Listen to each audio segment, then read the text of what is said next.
Vamos a continuar y continuamos con cloranfenicol. Cloranfenicol es, digamos, ya un medicamento de muy poca utilidad, ¿no? Muy poco, o sea, realmente las indicaciones de cloranfenicol prácticamente hoy en día son casi nulas. Su utilidad es muy baja, pero siempre se pregunta, debido a la alta importancia que tuvo en algún momento el cloranfenicol, tanto en tifoidea como contra anaerobios. Sí, es un antianaerobio también importante. Entonces, el cloranfenicol tiene es un bacteriostático, ¿no? Es un bacteriostático clásico, es un bacteriostático clásico que definitivamente está más que todo asociado a su uso antiguamente con, como le decía, con fiebre tifoidea, salmonelas, ¿no? Bartonella, baciliformes, que es fundamentalmente donde hoy en día todavía tiene alguna utilidad. O sea, es alternativa en bartonelosis, en la fase hemática, o sea, en la fase aguda, pero es alternativa. Y también es alternativa en fiebre tifoidea en algunos casos, ¿no? En fiebre tifoidea. Cloranfenicol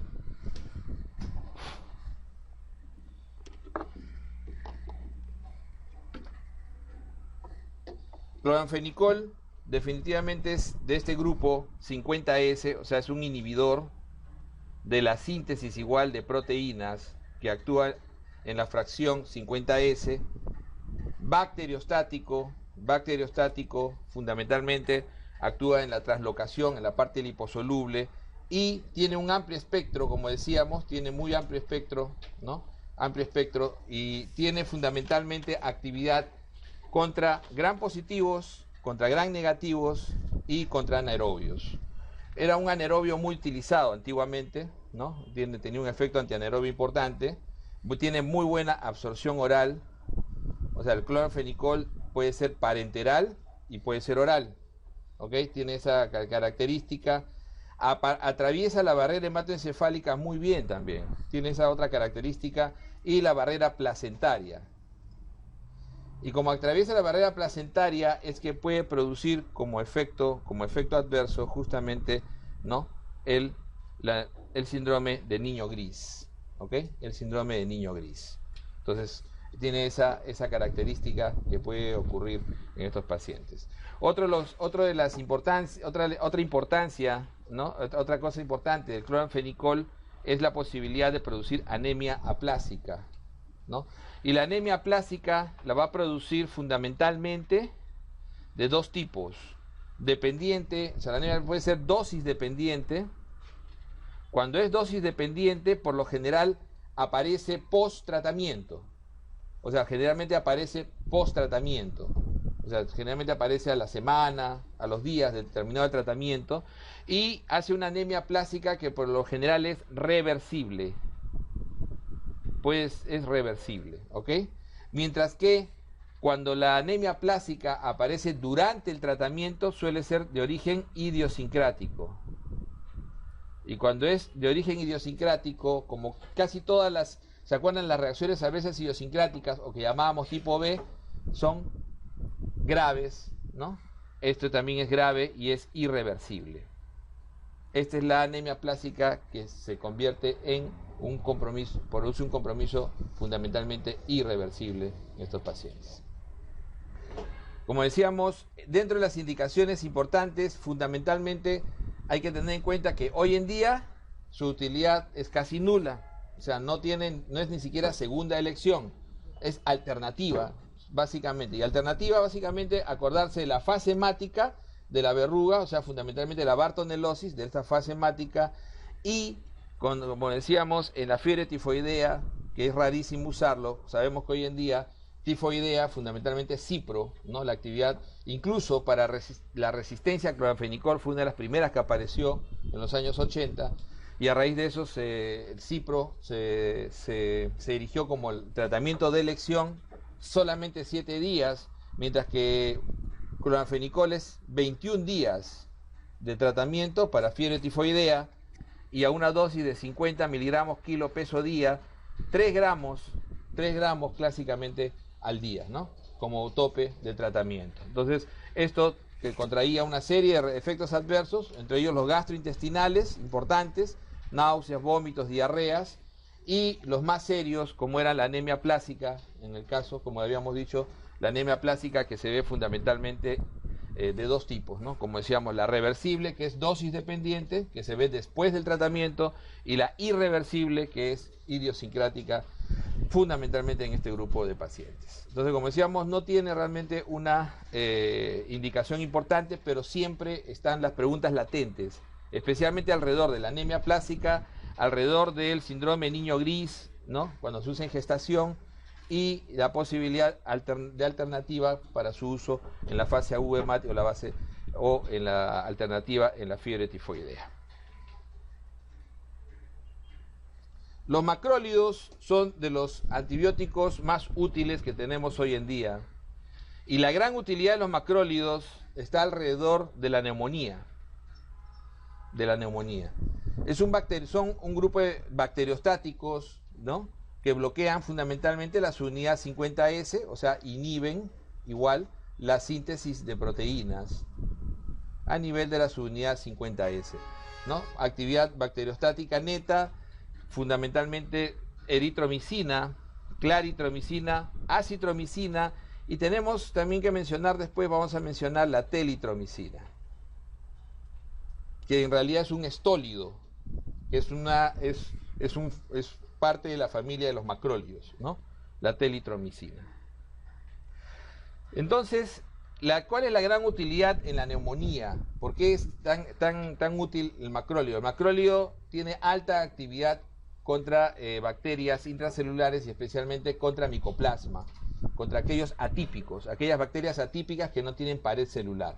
Por eso es importantísimo, y es la elección en la neumonía no complicada. O sea, en la neumonía adquirir la comunidad que no tiene factores de riesgo y que no ha usado antibióticos los últimos 90 días. Entonces, en este grupo, que es, dicho sea de paso, es el mayoritario en el ambulatorio, ¿ok? La primera elección siempre va a ser monoterapia, ojo que es monoterapia con macróleo, fundamentalmente acitromicina, más que puede ser claritro o acitro, pero fundamentalmente acitromicina es la elección. Entonces, de ahí viene la gran importancia de los macrólidos hoy en día. Entonces, tiene un mecanismo de resistencia importante, ¿no? Tiene un mecanismo de resistencia fundamentalmente también por modificación enzimática. Modificación enzimática a nivel de las acetilasas.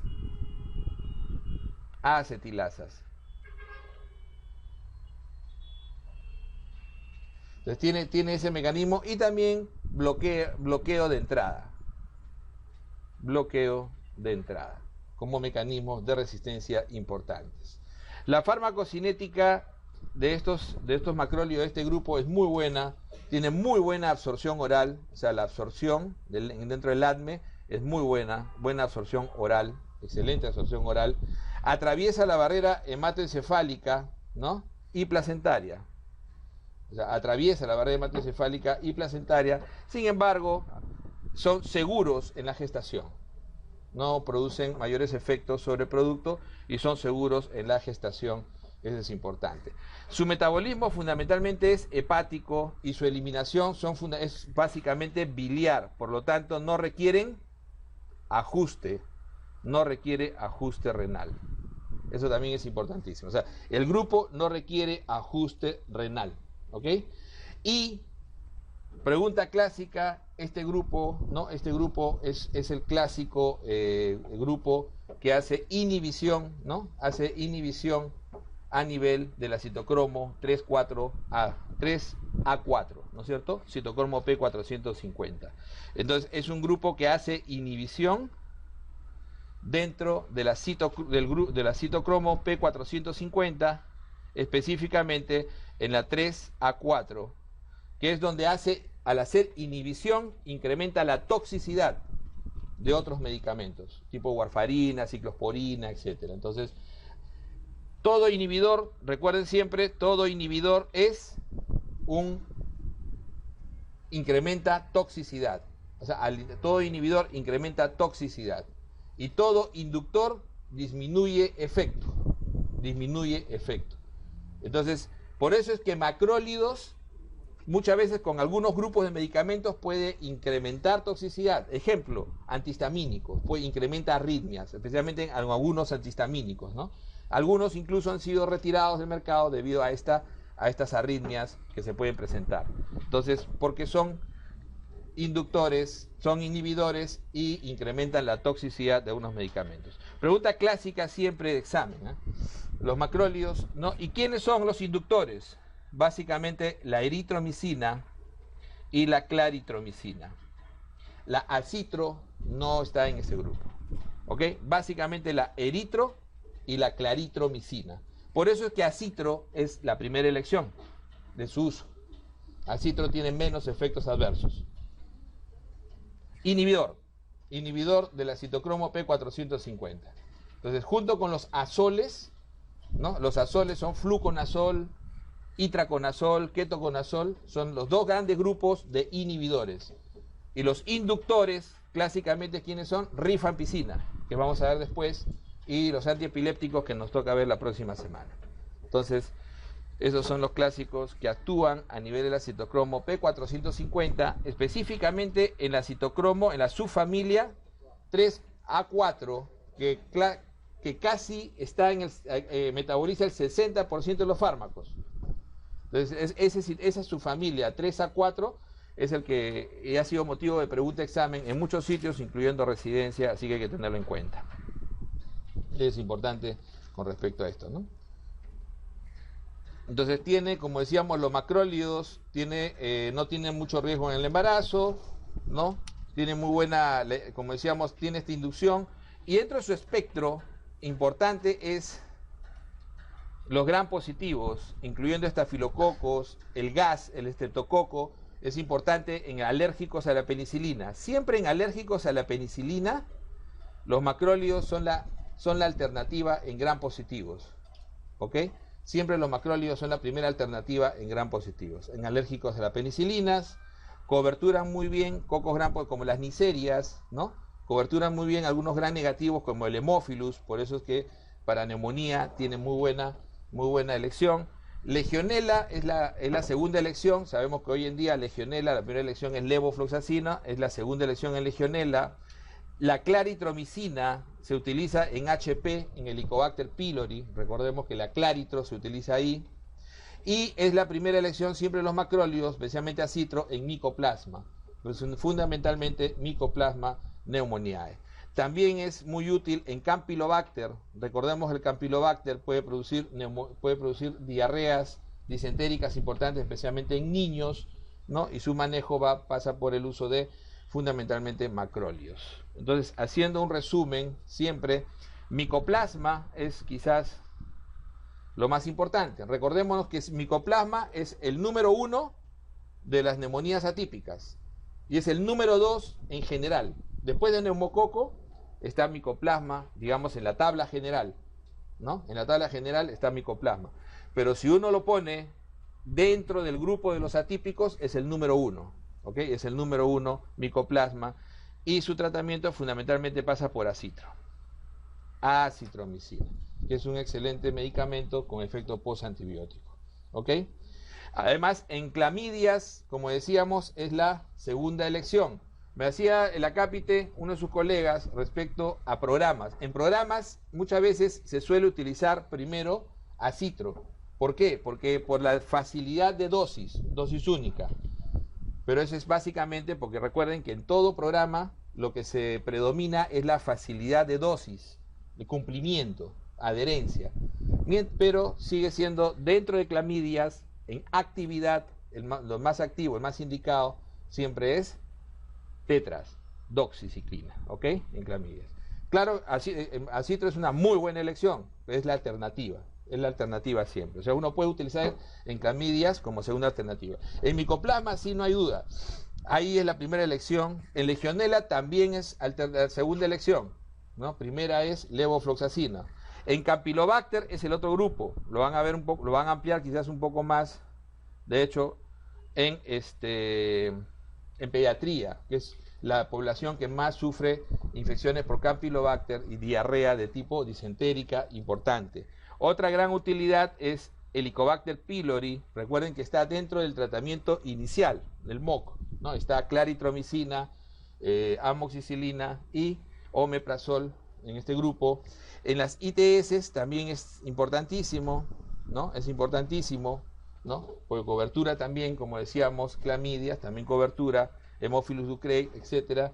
Y además de eso, en las micobacterias, pero atípicas, no específicamente en la tuberculosis, en la micobacteria en tuberculosis, sino en las micobacterias atípicas. El complejo avium, por ejemplo, es los macrólidos son de elección en ese grupo. Entonces, como decíamos, Campylobacter, no olvidarse nunca, ¿no? Micoplasma en la neumonía, ureoplasma y clamidia trachomatis, ¿no? En las ITS, alternativa a la doxy, ¿no? En el Haemophilus ducreyi también, y fundamentalmente, como decíamos, en la neumonía de la comunidad no complicada. Ojo que cuando la neumonía tiene factor de riesgo o cuando la neumonía tiene utilización de antibióticos los 90 días previos, no se deja usar el macróleo, sino que se combina con beta-lactámico. O sea, se utiliza, pero se combinado. O sea, se le suma un beta-lactámico, pero no se deja de usar. Es lo que más se utiliza en el mundo. O se puede reemplazar toda esa combinación por una fluoroquinolona respiratoria. Pero no se suele hacer porque es de mayor costo. Entonces se suele generalmente utilizar en los esquemas acitromicina más amoxiclavulánico, acitromicina a veces con amoxicilina sola, ¿no? O en parenteral a veces con ceftriaxona, ¿no? Generalmente se sigue utilizando la citro en esos pacientes que ya tienen algún factor de riesgo o que ya tienen utilización de antibióticos los últimos 90 días. Eso es importante verlo en este grupo. Los efectos adversos, tracto gastrointestinal, náusea, vómitos y diarreas, fundamentalmente en eritro. En eritro es donde se ha visto más esto, especialmente incluso hemorragia petequial, hemorragia digestiva alta, ¿no? Entonces, en efectos adversos, en eritro, ¿no? Tiene importancia, tiene gran importancia. La hepatitis colestásica y la prolongación del QT. La prolongación del QT también es un efecto adverso, especialmente en acitro y claritro, ¿no? Es ver esta posibilidad de prolongación del QT en algunos pacientes. Y la otra que decíamos, la inhibición de la citocromo P450, siempre hay que tenerlo en cuenta, porque la inhibición de esta citocromo P450, específicamente la subfamilia 3A4, es motivo siempre de pregunta, ¿ok? ¿Qué es lo que produce? Incremento de la toxicidad, ¿no? Incremento de la toxicidad, ¿no? De los medicamentos tipo ciclosporina, tipo warfarina, por ejemplo, ¿no? Va a prolongar el INR, etc. Entonces tienen ustedes ahí la digoxina, ¿no? La teofilina, todos estos medicamentos van a ver incrementada su toxicidad, ¿no? La anticoagulación oral por warfarina incrementa el INR, y la ciclosporina, por ejemplo, va a tener mayores efectos adversos. La telitromicina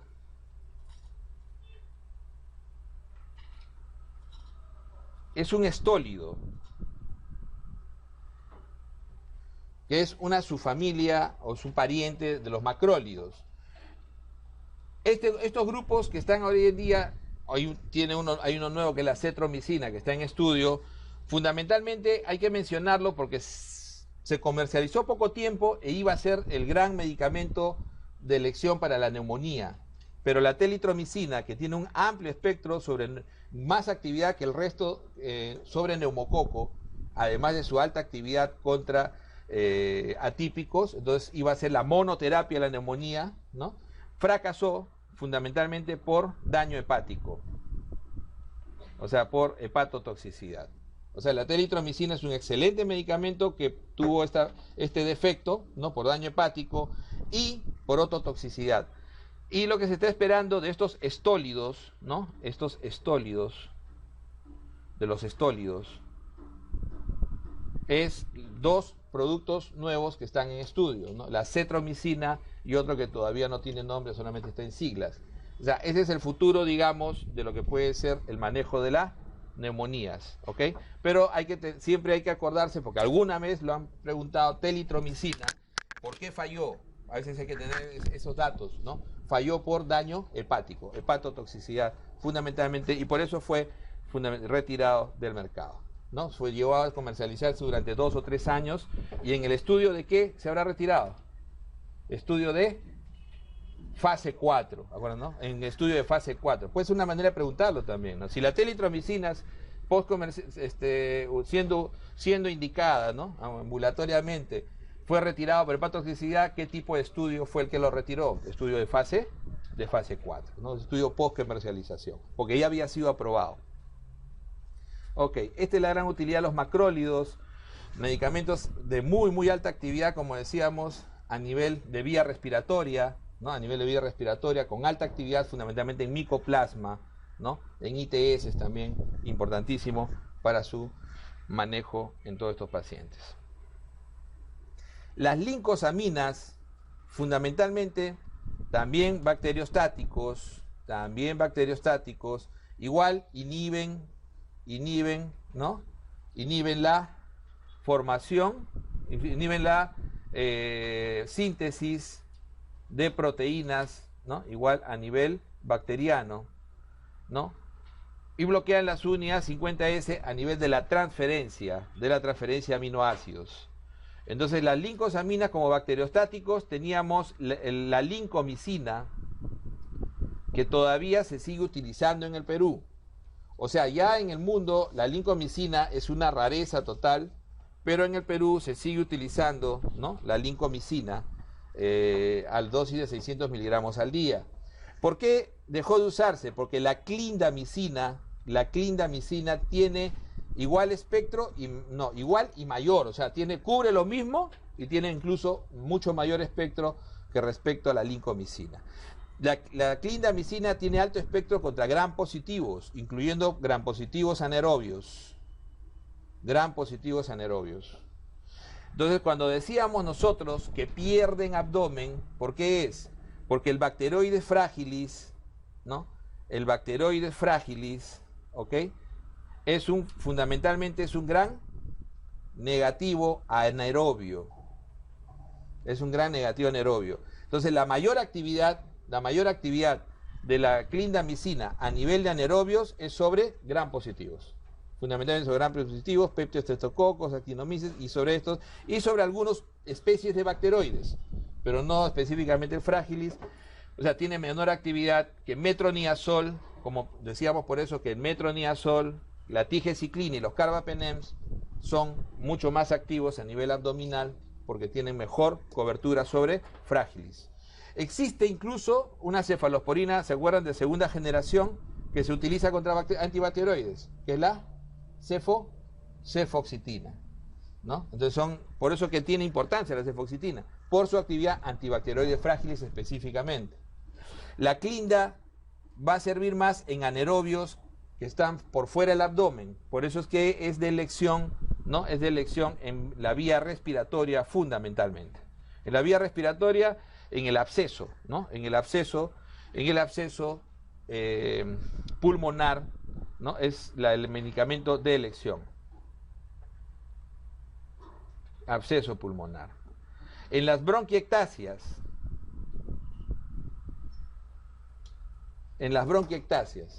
¿se puede utilizar en infecciones intraabdominales? Sí. ¿Se puede utilizar en infecciones pélvicas? De hecho, se usa incluso en el absceso pélvico, ¿no? Incluso en el absceso pélvico y en la EPI.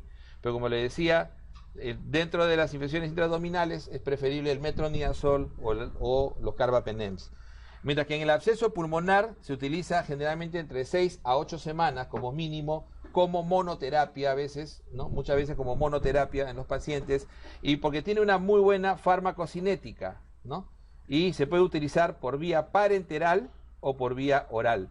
Lo que sí hay que hacer diferencia es que la utilización parenteral es cada 8 horas, ¿no? Y la dosis va entre 450 y 900 miligramos. Es un rango, como tiene excreción fundamentalmente biliar, Entonces, se suele ajustar en los pacientes que tienen falla hepática. A esos pacientes que tienen falla hepática se les suele dar la dosis menor, que es 450. La dosis estándar suele ser ¿de cuánto? De 600. Es la que más se utiliza. Y en el caso de abscesos, se utiliza 900 miligramos cada 8 horas en la parenteral. Mientras que en la vía oral, ahí sí cambia. En la vía oral se usa 300 miligramos, pero cada 6 horas. Cada 6 horas. O sea, hay una diferencia ahí en lo que es tiempo de vía media, es cada 6 horas, ¿no? Entonces modifica la vía oral. Entonces, estos pacientes, como decíamos, pueden utilizar de esa manera, ¿no? De esa manera van a usar las lincosamidas. Estas lincosamidas, en realidad es lincosamidas. No es lincosamidas, es de muy alta utilidad. Y otra de las características clásicas de las lincosamidas es que se puede utilizar en protozoarios, ¿no? Se puede utilizar en protozoarios y es de mucha utilidad en toxoplasmosis. ¿Ok? En la toxoplasmosis, en la fase aguda, no preventiva, en la fase aguda se utiliza, porque preventivo se utiliza el cotrimoxazol. ¿Ok? En la fase de tratamiento se usa se usa en la toxoplasmosis y también se puede utilizar en algunos hongos, como por ejemplo el Pneumocystis jirovecii, como alternativa. El medicamento de elección es cotrimoxazol, ¿ok? Y se puede utilizar como alternativa clindamicina, ¿ok? Se puede utilizar como alternativa clindamicina en algunos pacientes. Muy activo, como decíamos, en gram positivos. Y tiene otra característica, la clindamicina, que no debemos olvidar. La diarrea por antibióticos es la más alta quizás de todos los antibióticos. Llega a ser más del 30% la diarrea. Entonces, cuando uno le ponen cuál de los siguientes antibióticos produce más diarrea por antibióticos, y si le ponen clinda, siempre van a poner clinda, pues siempre está guiada esa pregunta, y tiene un alto riesgo de producir colitis pseudomembranosa, que es la diarrea por antibióticos, pero específicamente por Clostridium difficile. El diagnóstico de diarrea por Clostridium se hace fundamentalmente con reacción inflamatoria negativa y toxina en heces positivo, que es una prueba de látex que hoy en día es 10 soles cuesta, es bastante fácil de hacer. Entonces, cuando uno determina la posibilidad de diarrea por Clostridium, el tratamiento de elección es otro de los que vamos a revisar, que es metronidazol. A dosis bajas, 250 cada 8, es metronidazol. Y cuando falla el metronidazol, que puede fallar, ¿no? Puede fallar. Si falla el metronidazol, uno utiliza vancomicina, pero oral. Ya lo vamos a ver después. Entonces, diarrea es el gran efecto adverso que uno tiene que tener en cuenta, ¿ok? También puede producir náuseas, ictericia, incluso neutropenia. Y otra indicación que nos estamos olvidando es tópica, es en la vaginosis. Hoy en día de elección, la clindamicina en la vaginosis, ¿ok? Tiene alta actividad sobre Gardnerella, ¿no?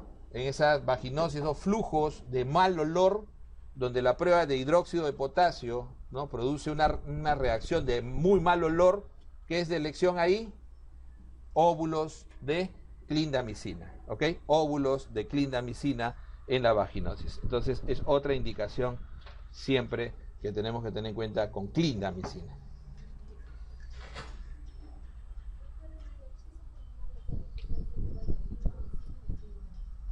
Clinda.